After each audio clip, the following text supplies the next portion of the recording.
Hello dear student, स्वागत करते हैं आपका हम सक्सेस जोन टेक्निकल क्लासेस में, जहां पर आप fitter, Turner, machinist, grinder, welder और इलेक्ट्रिशियन ट्रेड से संबंधित सभी कंपटीशन एग्जाम की तैयारी कर सकते हैं। और साथ में आप यहां पर ऑनलाइन बेसिस पर एग्ज़ाम दे सकते हैं, घर बैठे अपने एग्ज़ाम दे सकते हैं, जो कि टोटल ऑनलाइन होगा। और यहाँ पर इसका रिजल्ट भी शो किया जाएगा और अगले दिन उस पेपर की आपको PDF भी प्राप्त हो जाएगी और साथ में आपको पेपर का सॉल्यूशन भी आपको प्राप्त किया जाएगा।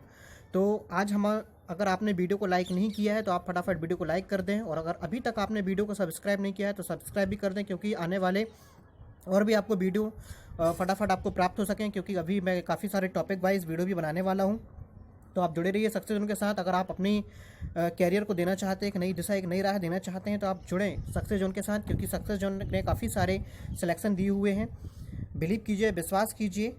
शुरुआत करते हैं हम UPRVUNL, UPSSC, ISRO, DMRC, NFC series का 14वां क्वेश्चन पेपर का सॉल्यूशन, जो कि हमारा आने वाला एग्जाम है आपकी UPRVUNL TG2 का आने वाला है। UPSSC असिस्टेंट बोरिंग टेक्नीशियन का भी एग्ज़ाम आने वाला है, और इसरो के भी काफ़ी सारे एग्ज़ाम आने वाले हैं। तो आप लोग तैयारी के हिसाब से जुड़े रहिए सक्सेस जोन के साथ। तो शुरुआत करते हैं हम आज का पहला क्वेश्चन। तो यहाँ से आपको पहला क्वेश्चन दिया हुआ है, शेपर मशीन का साइज लिया जाता है। What is the size of the shaper machine? Stroke की न्यूनतम लंबाई द्वारा, by the minimum length of stroke, stroke की अधिकतम लंबाई द्वारा, by maximum stroke length, RAM की अधिकतम लंबाई द्वारा, by maximum RAM length, table की लंबाई द्वारा, बाय टेबल लेंथ। तो यहाँ पे शेपर मशीन की अगर हम लोग बात करते हैं, तो जो शेपर मशीन होती है, शेपर मशीन को मैंने अगले एक वीडियो में क्लियर किया हुआ है, शेपर मशीन के बारे में बाय फिगर के साथ आपको क्लियर किया हुआ है। तो शेपर मशीन जो होती है, शेपर मशीन का जो स्ट्रोक होता है आपका, तो यहाँ से एक मैकेनिज्म चलता है जिसको हम लोग बोलते हैं क्विक रिटर्न मैकेनिज्म, जिसके लिए प्रयोग किया जाता है जो आपका क्रैंक एंड स्लॉटेड मैकेनिज्म होता है, वो प्रयोग किया जाता है। तो यहाँ से लेके यहाँ तक जो आपका कटिंग टूल मूव करता है, इसे हम लोग बोलते हैं एक स्ट्रोक बोल देते हैं। क्या बोलते हैं? स्ट्रोक बोलते हैं। तो आपका जो शेपर मशीन का साइज लिया जाता है, स्ट्रोक की अधिकतम लंबाई द्वारा लिया जाता है।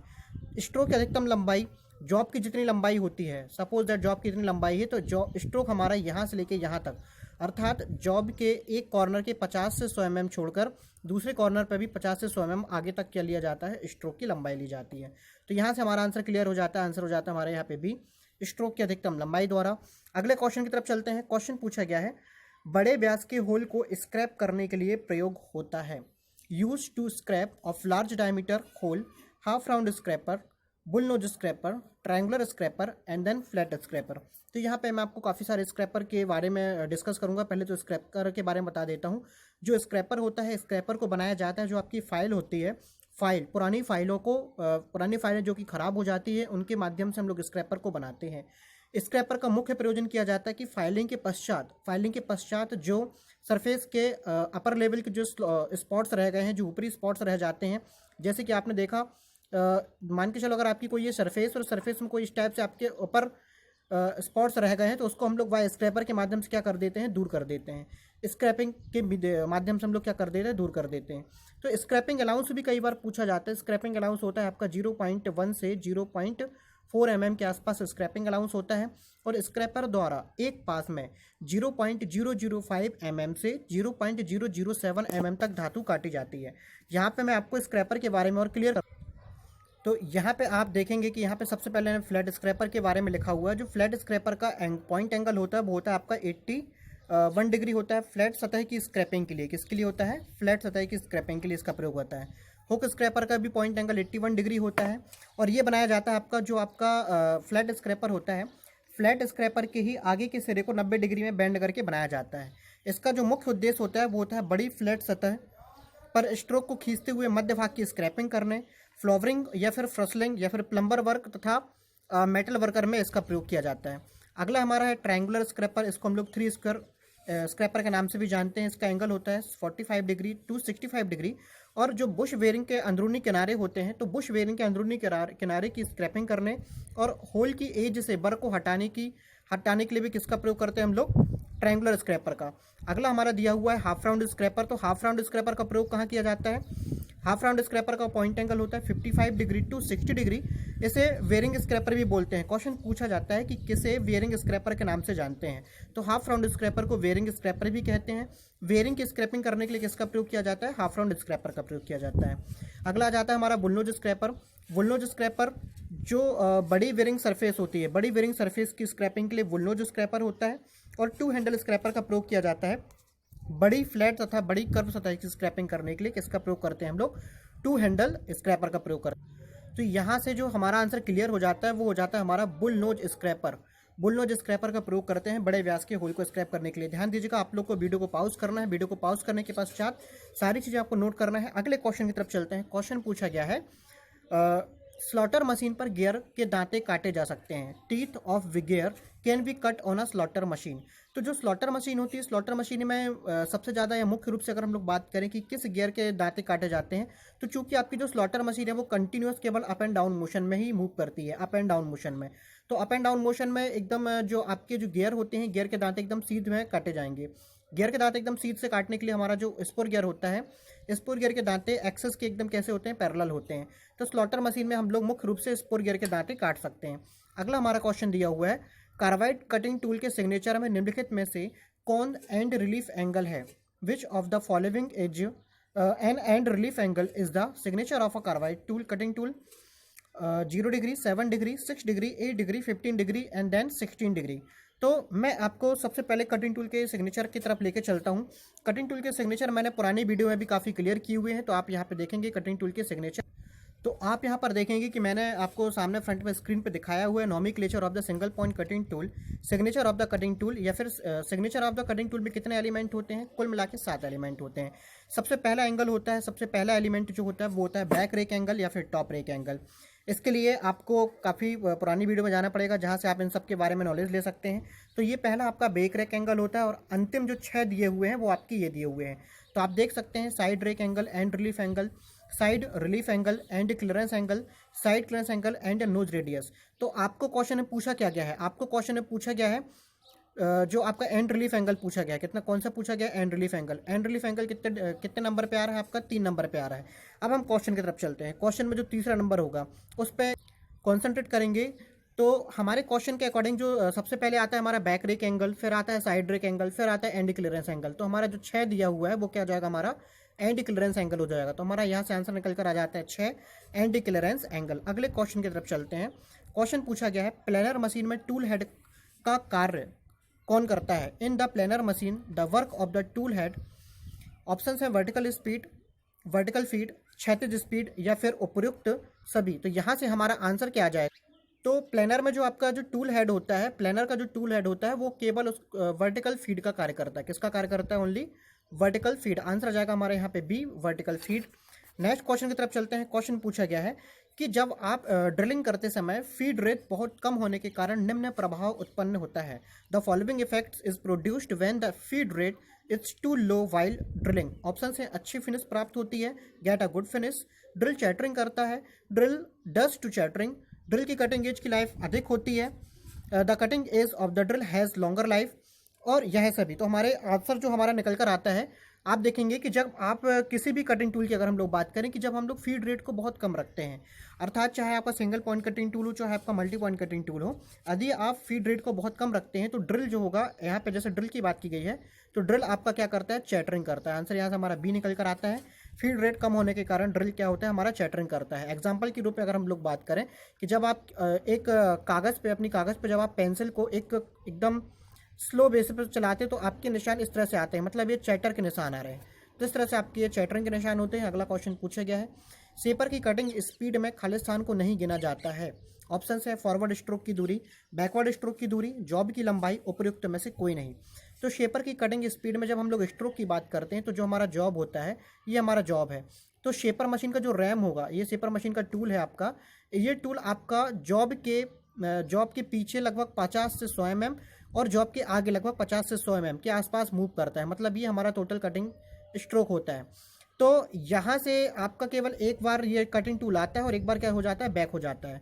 ये होता है आपका टोटल डबल स्ट्रोक कहलाता है, हम लोग डबल स्ट्रोक बोलते हैं। लेकिन ये केवल जो स्ट्रोक की जो लंबाई है केवल स्ट्रोक की फॉरवर्ड लंबाई के अनुसार ही रखा जाता है, अर्थात इसमें बैकवर्ड स्ट्रोक की दूरी को नहीं गिना जाता है। सेपर की कटिंग स्पीड में बैकवर्ड स्ट्रोक की दूरी को नहीं गिना जाता है, केवल फॉरवर्ड स्ट्रोक की दूरी को ही गिना जाता है। हमारा अगला क्वेश्चन है, बिना काटे रस्सी को छोटा करने के लिए कौन सी नॉट प्रयोग में लाई जाती है?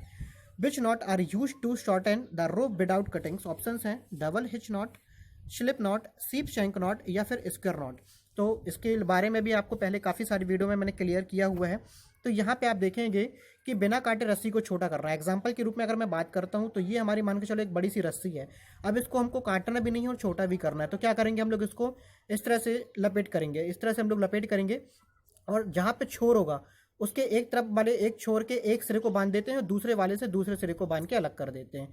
तो इस तरह से जो होती है हमारी रस्सी को बिना काटे हम लोग क्या कर लेते हैं, छोटा कर लेते हैं और इसे हम लोग बोलते हैं शीप शैंक नॉट। कौन सी नॉट बोलते हैं? हमारी शीप शैंक नॉट ऐसी होती है जिसे बिना काटे रस्सी को हम लोग क्या करते हैं, छोटा कर सकते हैं। अगला हमारा क्वेश्चन दिया हुआ है, कचरे को बांटने के लिए कागज हेतु कूड़ेदान का कलर कोड होता है। What is the colour code of dustbin for paper to distribute best? Option है blue, yellow, red and green. मैं यहाँ से आपको सारे जितने भी वेस्ट मटेरियल्स होते हैं उनके सारे कलर कोड बता रहा हूँ। आपको वीडियो को पॉज करना है, इनको नोट जरूर करना। तो देखेंगे गाइस आप लोग यहाँ पर मैंने वेस्ट मटेरियल लिखे हुए हैं और कलर कोडिंग भी लिखी हुई है। तो आप देखेंगे सबसे पहला जो प्लास्टिक अर्थात पीला, प्लास्टिक का कलर कोड होता है पीला मतलब येलो। ग्लास, जी से मतलब ग्रीन, तो ग्लास का कलर कोड हो जाएगा आपका ग्रीन। फूड मटेरियल जितने भी आप खाद्य पदार्थ होते हैं, तो खाद्य पदार्थ को जब सड़ता है तो उसमें से कार्बन निकलता है, कार्बन से काला, तो यहाँ पे हो जाएगा फूड मटेरियल के लिए ब्लैक।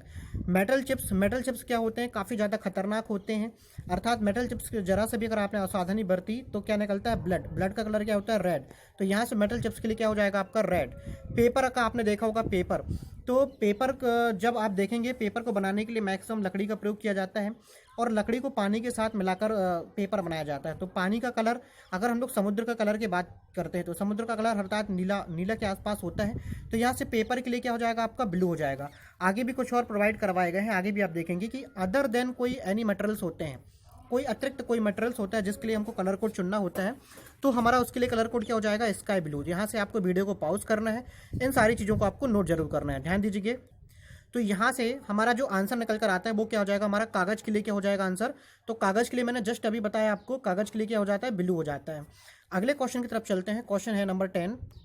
पूछा गया है स्प्रोकेट ड्राइव में स्प्रोकेट पिनियन में दांतों की संख्या अधिक होने से आवाज, the number of teeth in the sprocket pinion in the sprocket drive will make the sound. Option है अधिक, कम, बहुत अधिक या फिर बिल्कुल नहीं। तो यहाँ पे स्प्रोकेट ड्राइव के बारे में आपको बता देता हूँ। साइकिल आप सभी ने चलाई होगी, ऐसा कोई होगा नहीं जिसने साइकिल ना चलाई हो। तो साइकिल में जो आपके जिस पे आप चेन चढ़ाते हो उसे हम लोग क्या बोलते हैं, स्प्रोकेट बोलते हैं। अब यदि स्प्रोकेट का आकार कम हो, स्प्रोकेट का आकार कैसा हो, छोटा, और उसमें दांतों की संख्या क्या हो, काफ़ी ज़्यादा हो, तो दांतों की संख्या काफ़ी ज़्यादा होने से जो आवाज़ आएगी वो बहुत कम हो जाएगी। तो यहाँ से हमारा आंसर क्लियर हो जाता है, बहुत कम। अगले क्वेश्चन की तरफ चलते हैं। क्वेश्चन पूछा गया है रफ मिलिंग में कटिंग स्पीड रखी जाती है। तो ऑप्शंस हैं कम, अधिक, सामान्य या फिर उपयुक्त सभी। तो जब भी आप किसी भी रफ मिलिंग करें, रफ टर्निंग करें, रफ कटिंग करें, रफ ड्रिलिंग करें, जब भी आप रफिंग क्रिया करते हैं तो रफिंग क्रिया करते समय डेस्कटॉप कट को ज़्यादा रखा जाता है, कटिंग स्पीड को कम रखा जाता है। तो यहाँ से हमारा आंसर क्या हो जाएगा, कम। अगले क्वेश्चन की तरफ चलते हैं। क्वेश्चन पूछा गया है प्लानर मशीन पर जॉब की सतह की लेवलिंग की जाती है। प्लानर मशीन में जो टेबल होती है, इस प्रकार की एक टेबल होती है और इस टेबल के चारों तरफ एक जैकिंग स्क्रू लगे हुए होते हैं। क्या लगे हुए होते हैं, जैकिंग स्क्रू। यहाँ पे जैकिंग स्क्रू लगे हुए होते हैं और इन जैकिंग स्क्रू के माध्यम से प्लानर के साइज को हम लोग क्या करते हैं, ऊपर की ओर एकदम समतल रूप से एडजस्ट करते हैं, तो जिसे हम लोग बोलते हैं प्लानर जैक। तो यहाँ से आंसर हमारा निकल कर के आ जाता है, हमारा आंसर निकल कर आ जाता है यहाँ से प्लानर जैक द्वारा। प्लानर मशीन पर जॉब की सतह की लेवलिंग प्लानर जैक द्वारा की जाती है। अगला क्वेश्चन दिया हुआ है नंबर 13। मशीन के निचले भाग तथा फ्लोर भूतल फाउंडेशन ब्लॉक के ऊपरी भाग के बीच गैप को भरता है। फिल्स the gap between the bottom of the machine the upper part of the floor ground foundation block. Options हैं फाउंडेशन बोल्ट, ग्राउटिंग, टेम्पलेट और वुडन फॉर्म्स। तो यहाँ पे मैं आपको फाउंडेशन की बात करता हूँ कि जब भी हम लोग किसी मशीन को इंस्टॉल करते हैं, इंस्टॉल करने का मतलब होता है मशीन की जब हम भी संस्थापना करते हैं, स्थापना करते हैं, तो उसके लिए ज़मीन पे हम लोग क्या बना देते हैं, कुछ गड्ढे बना देते हैं और मशीन के जो आपके जो लैग्स होते हैं उन लैग्स को, या फिर मशीन का जो बेस होता है, मशीन के बेस में पॉकेट ग्रुप्स होते हैं, यहाँ पे पॉकेट होल्स होते हैं, जहाँ पे हम लोग क्या डालते हैं, बोल्ट डालते हैं। कहाँ से बोल्ट डालते हैं, इस ब्लॉक के अंदर ये बोल्ट डाल देते हैं। हम लोग ने बोल्ट को डाल दिया, ये बोल्ट हमारा बाहर तक निकल गया। यहाँ पे हम लोग ने नट को टाइट कर दिया, ये हमारा नट टाइट हो गया। अब आप देख रहे हैं कि हमारा जो खाली स्पेस बच रहा है, इस स्पेस को कैसे भरें, तो इसके लिए ग्राउटिंग होती है। ग्राउटिंग से तात्पर्य होता है सीमेंट का मिक्सर होता है, सल्फर का मिक्सर होता है। तो इस तरह से जो ग्राउटिंग होती है, अर्थात कंक्रीट का जो मिक्सअप होता है, कंक्रीट के मिक्सअप को हम लोग क्या कर देते हैं, यहाँ पे भर देते हैं, जिससे आपका बोल्ट जाम हो जाता है और आपकी जो मशीन है वाइब्रेशन के कारण क्या होती है, हिलती नहीं है, या फिर मशीन चलने के दौरान वाइब्रेशन भी नहीं होता है, मशीन हिलती भी नहीं है और कार्य आपका एकदम सही बनता है। तो यहाँ से हमारा आंसर जो होता है वो क्या हो जाएगा, हमारा ग्राउटिंग। अगले क्वेश्चन की तरफ चलते हैं। क्वेश्चन पूछा गया है, सॉफ्ट मेटल की ढलाई के खुरदुरे किनारे को काट छांट करने के लिए कौन सी फाइल प्रयोग की जाती है? Which file is use to cut the rough edges of the soft metal casting? Option है bastard file, rough file, second cut file या फिर dead smooth file.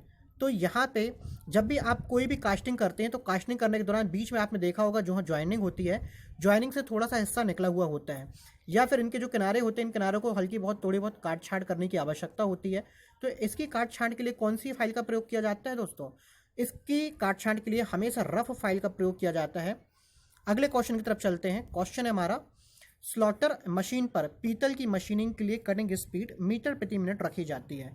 Cutting speed for brass machining on slotter machine meter प्रति minute. तो यहाँ से सबसे पहले आपको एक चीज़ क्लियर कर दूं मैं कि स्लॉटर की जो कटिंग स्पीड है मीटर प्रति मिनट में व्यक्त की जाती है। तो आपका यहाँ से क्वेश्चन क्लियर हो जाता है। अब आपके ऑप्शंस दिए हुए हैं 30, 18, 45 या फिर 10। तो यहाँ से हमारा जो आंसर निकल कर आ जाता है, यहाँ से हमारा आंसर निकल कर आ जाता है 45। आंसर निकल कर हमारा आ जाएगा आंसर सी 45। अगले क्वेश्चन की तरफ चलते हैं। क्वेश्चन पूछा गया है, माइल्ड स्टील को काटने के लिए प्रयुक्त high speed steel drill 24 mm का RPM होगा। The high speed steel drill in 24 mm dia use to cut mild steel will have an RPM। Option है 298 RPM, 398 RPM, 416 RPM या फिर 450 RPM। इसका कैलकुलेशन मैं आपको दिखाता हूँ। ओके डियर फ्रेंड्स, तो यहाँ पे मैंने आपको कटिंग स्पीड के लिए जो RPM निकालते हैं, RPM निकालने के लिए मैंने आपको एक फार्मूला बताया। ये फार्मूला मैंने आपको कई बार क्लियर कराया हुआ है। तो आपकी जो रीमिंग होती है, आपकी जो ड्रिलिंग होती है, और क्या बोलते हैं, मिलिंग होती है, ग्राइंडिंग होती है और टर्निंग होती है, सभी के लिए कटिंग स्पीड का फार्मूला सेम रखा जाता है।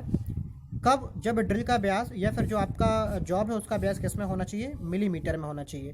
तो ऑप्शन हमारा जो आंसर निकल कर आता है कटिंग स्पीड का कैलकुलेशन, πdn/1000 मीटर प्रति मिनट।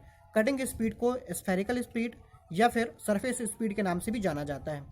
तो यहाँ पे देखेंगे हमारा जो n है, n हमारा RPM है, जो n हमारा व्यक्त किया जा रहा है वो n क्या है, हमारा RPM है। इस फार्मूले पर जब हम लोग मान रखेंगे तो होता क्या है कि आपके ऑप्शन में कटिंग स्पीड नहीं दी हुई है। तो माइल्ड स्टील के लिए जो ड्रिलिंग की जाती है, माइल्ड स्टील के जॉब में जो ड्रिलिंग की जाती है उसके लिए कटिंग स्पीड लगभग 20 से 30 मीटर प्रति मिनट रखा जाता है।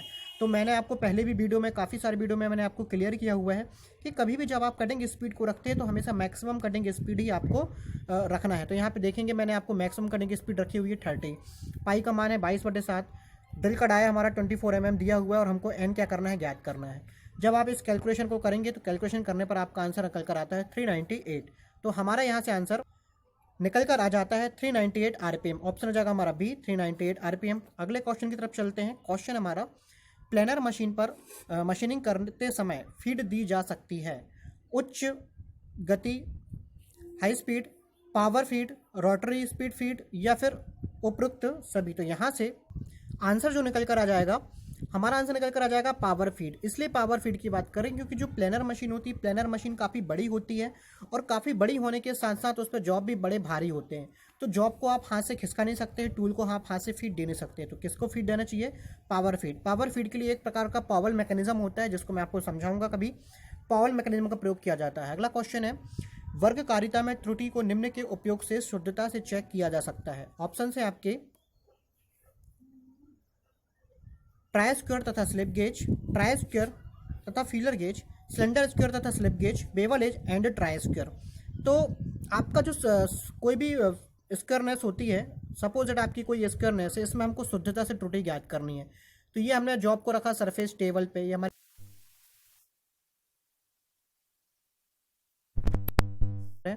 इस टाइप से एक हमारा सिलेंडर स्क्वायर बनता है।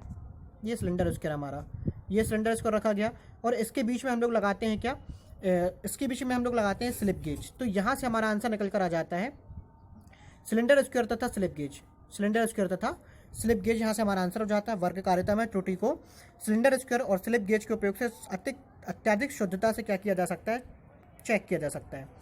अगला क्वेश्चन दिया हुआ है, शेपर मशीन में कटिंग स्पीड का निर्धारण खाली स्थान से किया जाता है। कटिंग टूल मटेरियल, धातु का प्रकार, कट की गहराई या फिर उपयुक्त सभी।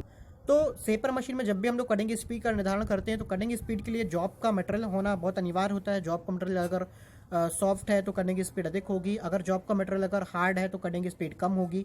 तो इस तरह से कटिंग टूल का मटेरियल अगर हाई स्पीड स्टील है तो कटिंग स्पीड को कम रखा जाता है। कार्बाइड टूल है तो कटिंग स्पीड को ज़्यादा रखा जाता है। कट की गहराई अगर कम है तो कटिंग स्पीड को ज़्यादा रखा जाता है। कट की गहराई अधिक है तो कटिंग स्पीड को कम रखा जाता है। यह कुल मिला के कहना चाहिए कि उपरोक्त सभी का प्रयोग हम लोग करते हैं शेपर मशीन में कटिंग स्पीड का निर्धारण करने के लिए। अगला क्वेश्चन दिया हुआ है, कठोर धातु को काटने के लिए किस प्रकार की हेक्सा ब्लेड प्रयोग की जाती है? Which type of hexa blade is use to cut hard metal? Options है all hard blade, flexible blade, both A and B, options none of this.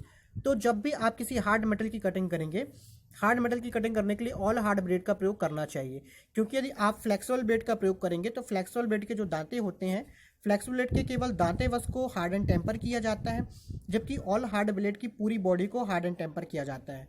यदि आप फ्लेक्सिबल ब्लेड से कठोर धातु को काटेंगे तो उसके दांते जल्दी ही ब्लंट हो जाएंगे और कटिंग नहीं कर पाएंगे, इसलिए कठोर धातु को काटने के लिए ऑल हार्ड ब्लेड का प्रयोग किया जाता है। अगला क्वेश्चन है, किस कारण से एक ड्रिल जो है रफ होल बनाता है? कटिंग एज की असामान्य लंबाई, फीड रेट का अधिक होना, क्लियरेंस एंगल का गलत होना, पॉइंट का असामान्य रूप से पतला होना। तो यहाँ पे मैं सबसे पहले इसका आंसर बता देता हूँ, फिर हर चीज़ को मैं क्लियर कर देता हूँ। रफ होल का मतलब होता है खुरदुरा होल प्राप्त होना। किसी जॉब में जब खुरदुरा होल प्राप्त होता है, हल्का हल्का खुरदुरा होल प्राप्त होता है, तो उसके लिए जब हम लोग ड्रिल को आवश्यकता से अधिक फीड दें, मतलब यदि फीड रेट को अधिक कर दें तो हम लोग को क्या होगा, रफ होल प्राप्त होगा।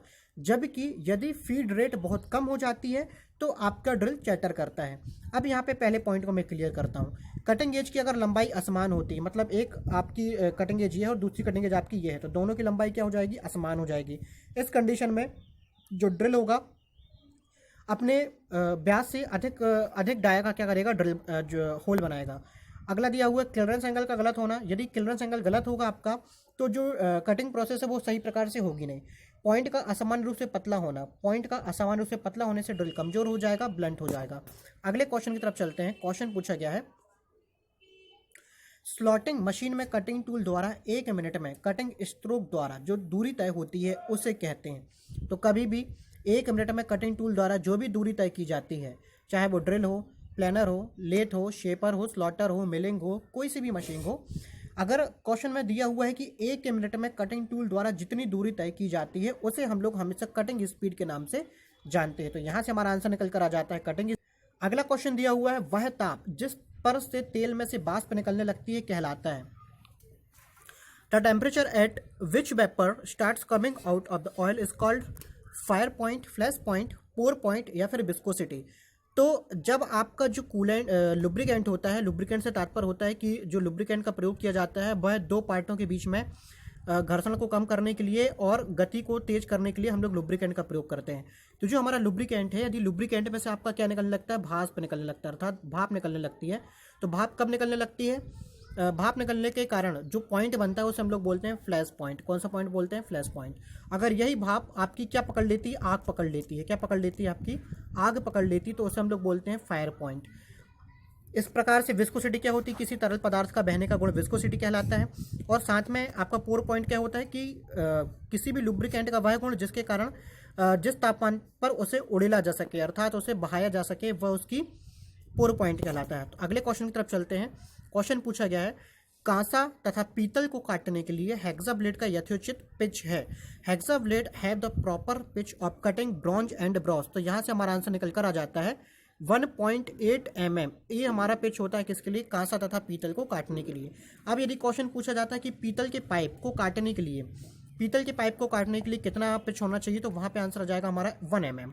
अगला क्वेश्चन दिया हुआ है, which nozzle size is selected to cut 15 mm thick MS plate. 15 mm मोटी MS प्लेट को काटने के लिए किस नोजल का आकार का चयन किया जाता है। ऑप्शन है 0.8 mm, 1.2 mm, 1.6 mm, 2.0 mm।